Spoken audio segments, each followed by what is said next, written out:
Thailand is the only country in Southeast Asia that was never colonized by a European power. While the British were taking over Burma and the French were gobbling up Vietnam, Thailand, then called Siam, stayed free. They called themselves Prathet Thai, which means land of the free. And they meant it. But how did they do it? How did a kingdom that started as a few scattered rice-farming villages survive for over 700 years against empires, world wars, and constant political chaos? Well, grab a plate of pad thai and a cold chong beer, because we are about to take a ride through the entire history of Thailand.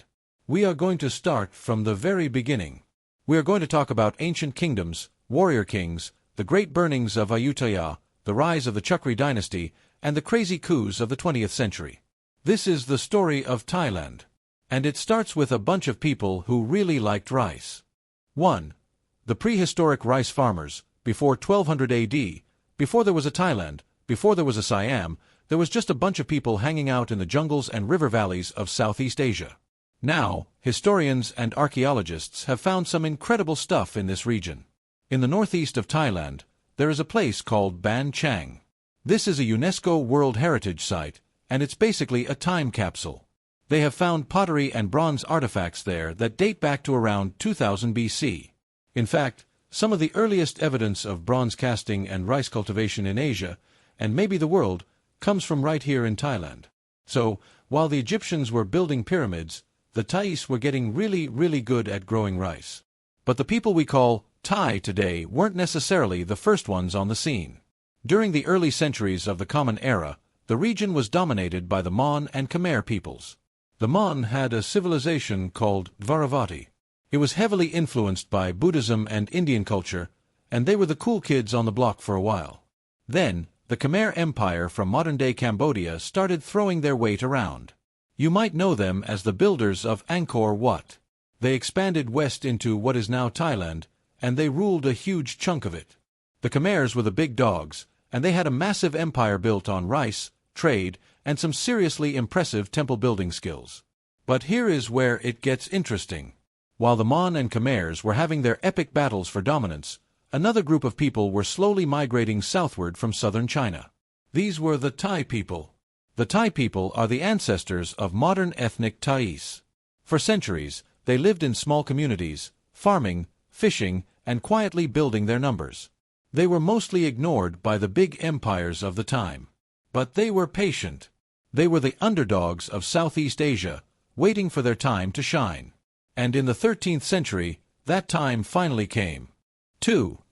The rise of Sukhothai, 1238 to 1438. The year is 1238. The Khmer Empire is starting to weaken.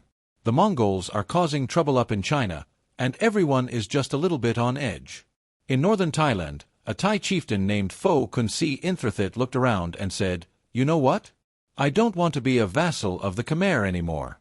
I'm going to do my own thing." And so, he declared independence from the Khmers and established the kingdom of Sukhothai. Sukhothai is often considered the first true Thai kingdom. It wasn't huge, but it was important. It was the seed that would grow into a massive tree. The hero of this period is King Ramkhamhaeng. This guy is a legend in Thai history. Think of him as the King Arthur of Thailand, but with more rice paddies. He ruled from 1279 to 1298, and he did some pretty cool stuff. First, he expanded the kingdom's borders to cover much of modern-day Thailand. Second, and this is a big one, he is credited with creating the Thai alphabet. Before Ramkhamhaeng, the Thai language was mostly spoken, not written. He adapted the scripts of the Khmers and the Indians to create a writing system that the people could use. Imagine that. He basically invented the Facebook of his time. Suddenly, people could write down laws, record history, and send love letters. It was a revolution. One of the most famous artifacts from this period is the Ramkhamhaeng stele. It's a stone inscription that describes the kingdom in glowing terms. It talks about how the land was abundant, how the people were free, and how the king was a good and just ruler. According to the stele, anyone could come and ring a bell in front of the palace to ask for justice. It was a golden age, a time of peace, prosperity, and cultural development. But, as we all know, golden ages don't last forever. While Sukhothai was doing its thing in the Central Plains, another Thai kingdom was rising in the north, Lan Na. The kingdom of Lan Na was centered around what is now Chiang Mai and Chiang Rai. They were the northern cousins of the Sukhothai Thais, and they were building their own strong, independent state. Lan Na was also incredibly important.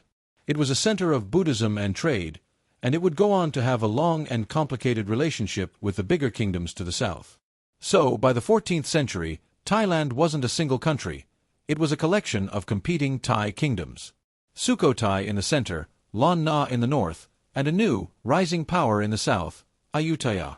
And Ayutthaya was about to change everything. 3. The glory and the fall of Ayutthaya, 1350 to 1767. If Sukhothai was the Golden Age, then Ayutthaya was the Imperial Age. In 1350, a man named Yuthong declared himself king and established a new capital on an island at the confluence of 3 rivers. He named it Ayutthaya, after the mythical city of Ayodhya in India. Ayutthaya was not just a city, it was a fortress. Being on an island made it naturally defensible, and its location near the Gulf of Siam made it a perfect trading hub. Under King Ramathibodi I, Yuthong, Ayutthaya became a serious power. They did 2 things that changed the game. First, they made Theravada Buddhism the official religion, which helped to unify the people and separate them from the Hindu Khmer Empire. Second, they compiled the Dharmashastra, a legal code that became the foundation of Thai law for centuries. But it wasn't just about religion and laws. Ayutthaya was about power. And they had their eyes on Sukhothai. For decades, Sukhothai and Ayutthaya were rivals. But Ayutthaya was stronger, richer, and more aggressive. By the late 14th century, they had successfully brought Sukhothai under their control. They didn't destroy it, they absorbed it, merging the 2 kingdoms into a single massive power. From the 14th to the 18th century, Ayutthaya was the undisputed king of the region. They ruled over parts of modern-day Burma, Laos, and Cambodia. They traded with China, India, Japan, and eventually the Europeans. This was the era of elephants, guns, and mercenaries. The kings of Ayutthaya were warrior kings. They fought constant wars with their neighbors. But they also built a sophisticated bureaucracy and a rich culture. The Ayutthaya period is famous for its art, its literature, and its spectacular temples. The city was a dazzling collection of golden spires and massive stone monuments. It was, by all accounts, one of the greatest cities in Asia. But, as with Sukhothai, the glory days couldn't last. The problem with being a rich, powerful empire is that you have a lot of enemies. The Burmese to the west were Ayutthaya's arch-nemesis. They fought numerous wars over the centuries. In 1569, the Burmese actually sacked the city, but the Thais fought back and regained control a few years later. The real disaster came in 1767. The Burmese invaded again, and this time they meant business. They laid siege to the city for 14 months. And when they finally broke through, they didn't just conquer it. They destroyed it. They burned the temples, looted the palaces, and massacred the population. The glorious city of Ayutthaya, the jewel of Southeast Asia, was reduced to ashes. It was the end of an era. The kingdom had fallen. But, as the saying goes, it is always darkest before the dawn. And from the ashes of Ayutthaya, a new hero would rise. 4. The short reign of Taksin and the birth of the Chakri dynasty, 1767 to 1782. So, the Burmese have just destroyed the capital. The kingdom is in chaos. There are factions fighting each other, bandits roaming the countryside, and a massive enemy army occupying the heart of the country. It looked like the end of Thailand. But then, a guy named Taksin showed up. Now, Taksin is one of the most fascinating figures in Thai history. He wasn't a blue-blooded nobleman. He was a general of ethnic Chinese descent. He had military genius, and he had the balls to do what no one else could. Seeing that the old capital was a smoking ruin, Taksin decided he wasn't going to sit around and cry about it. He gathered a small army and broke through the enemy lines. He didn't try to retake Ayutthaya. Instead, he fled south to the coast. He established a new base at a small city called Thonburi, on the banks of the Chao Phraya River, across from modern-day Bangkok. Then, he went to work. He was like a video game protagonist, taking on the entire map. He defeated the occupying Burmese forces, reunified the country, and crushed all the rival warlords who had popped up after the collapse. He did it all in a matter of years. In 1768, he crowned himself King Thaksin of the Thonburi Kingdom. It was a quick and dramatic restoration, but it was short-lived. Thaksin was a great conqueror, but he was a bit of a dictator. He was ruthless, demanding, and according to some accounts, he went a little bit crazy at the end. He started declaring himself a future Buddha, which, as you can imagine, didn't sit too well with the Buddhist monks. In 1782, a coup was launched by General Chao Phraya Chukri. Thaksin was deposed and executed. Chao Phraya Chukri then did what any good general who just overthrew a king would do. He crowned himself king. In 1782, he became King Rama I, the first monarch of the Chukri dynasty. And what was his first act? He moved the capital across the river to a small village called Bangkok. He probably thought, let's start fresh. New dynasty, new city. And he didn't stop there. He rebuilt the temples, revived the arts, and re-established the royal traditions. He essentially reconstructed the Thai state from the ground up. This is a pivotal moment. The Chukri dynasty is still the ruling dynasty of Thailand today. Everything that happened afterwards, the modernization, the wars, the coups, the modern Thailand we see today, all of it traces back to King Rama I and the founding of Bangkok. 5. The modernization and the Great Escape, 1782 to 1932. For the next century, the kings of the Chukri dynasty were busy consolidating power and rebuilding the country. They renamed the capital from Bangkok, which the locals barely used, to Krung Thep, or City of Angels, though Westerners kept calling it Bangkok. The real game-changer came in the 19th century. This was the age of European imperialism. The British were taking over India and Burma. The French were pushing into Vietnam and Cambodia. Thailand was a big, juicy target, surrounded by hungry colonial powers. Many historians believe that Thailand only survived because of two brilliant kings, King Mongkut, Rama IV, and his son, King Chulalongkorn, Rama V. You might know King Mongkut from the musical The King and I, though I should warn you, the Thais are not huge fans of that portrayal. In reality, he was a scholar king who had spent 27 years as a Buddhist monk. He was obsessed with astronomy and science. When he became king in 1851, he realized the world was changing. He knew that if Siam tried to fight the Europeans, they would lose. So, he played a different game. He opened the country to Western trade, made treaties with Britain and the US, and started to adopt Western knowledge and technology. He was basically saying, hey, Europeans, don't invade us. Look, we are just like you.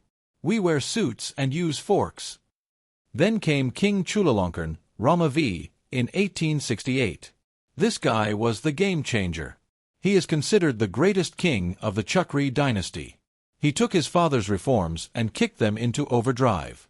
He modernized the bureaucracy, built a railway network, and abolished slavery. He also knew how to play the colonial powers off each other. He ceded some territory to the British, in Malaya, and to the French, in Laos and Cambodia, to keep them happy and keep them out of the heart of Siam. He sacrificed the periphery to save the core. It was a diplomatic masterstroke. By the end of his reign in 1910, Siam was a modern nation-state.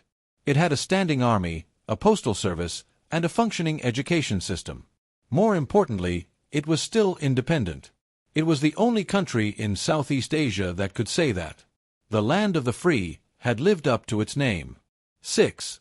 The coup, the coups, and the constitutional monarchy, 1932 to 1945. So, we have a country that is modernized, independent, and ruled by an absolute monarch.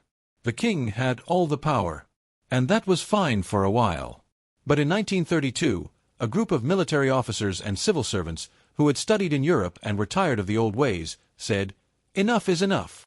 They staged a bloodless coup. They basically walked into the palace and told the king, you're fired. Well, not exactly fired. They turned Thailand from an absolute monarchy into a constitutional monarchy. The king would stay as a figurehead, but a prime minister and a parliament would actually run the country. It was a major turning point. And what was the first thing they did? In 1939, they officially changed the name of the country from Siam to Thailand. Thai means free. So, Thailand means land of the free. It was a powerful statement. But changing the name didn't change the politics. Because, as it turns out, the military didn't give up power. Thailand's journey into democracy has been, to put it mildly, a bit of a mess. It is famous for its coups.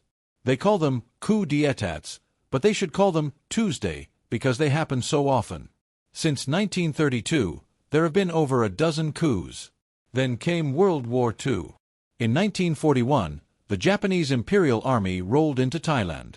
The Thai government, under the pro-Japanese leader Phai Bun Songkhram, surrendered pretty quickly and allowed the Japanese to use the country as a base to attack Burma and Malaya. In fact, in 1942, Thailand declared war on Britain and the United States. But here is the crazy plot twist. The Thai ambassador in Washington refused to deliver the declaration of war to the U.S. government. He basically said, "Nope, I'm not doing that." Because he never delivered it, the U.S. considered Thailand to be an occupied country rather than an enemy. So, they were let off the hook after the war. It was a classic Thai move, looking like you're losing a game, but secretly winning. 7.